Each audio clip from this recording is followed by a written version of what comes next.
तो बोलिए विष्णु भगवान की जय, लक्ष्मी माता की जय। आज हम वैशाख मास महात्म का 23वां अध्याय सुनेंगे।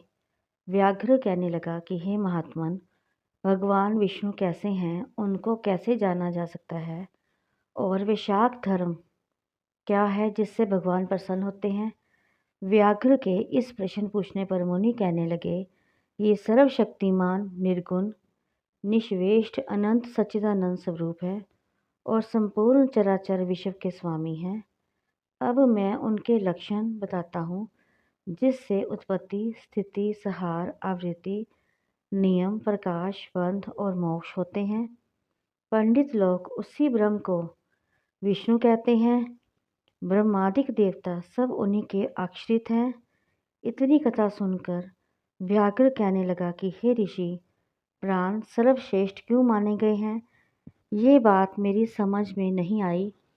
शंख कहने लगे कि हे व्याघ्र, प्राचीन काल में नारायण भगवान कमल योनि में ब्रह्मादिक देवताओं की रचना करके कहने लगे कि मैं ब्रह्मा को तुम्हारा राजा बनाऊंगा और जो कोई तुमसे सर्वश्रेष्ठ हो उसी को तुम युवराज बनाओ। जब देवताओं ने ये बात सुनी तो आपस में युवराज बनाने के लिए सब विवाद करने लगे, और जब कुछ निर्णय ना हुआ तो फिर भगवान के पास जाकर कहने लगे, भगवान, हमको तो कोई भी सर्वश्रेष्ठ नहीं दिखाई देता, इसका तो आप ही निर्णय करिए।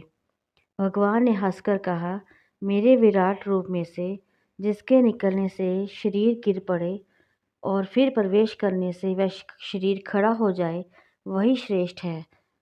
तब जयंत भगवान के पैरों से निकल गया तो वह शरीर पंगु तो हो गया परंतु गिरा नहीं।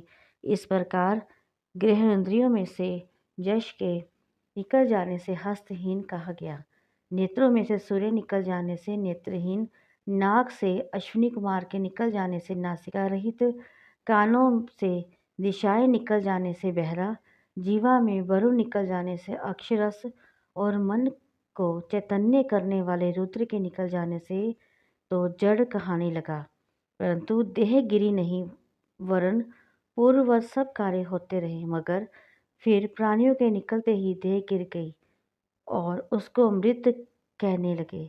तब सब देवता आपस में कहने लगे कि हम में से इस देह को उठाने में समर्थ होगा, वही सर्वश्रेष्ठ एवं युवराज होगा। सबसे प्रथम जयंत ने पैरों में प्रवेश किया तो पंगुपन तो हट गया परंतु शरीर उठा नहीं। दक्ष ग्रह इंद्रियों द्वारा प्रविष्ट हुआ, इंद्र हाथों द्वारा, सूर्य नेत्र द्वारा, अग्नि वाणी द्वारा, रुद्र मन के द्वारा प्रविष्ट होने पर भी देह नहीं उठी।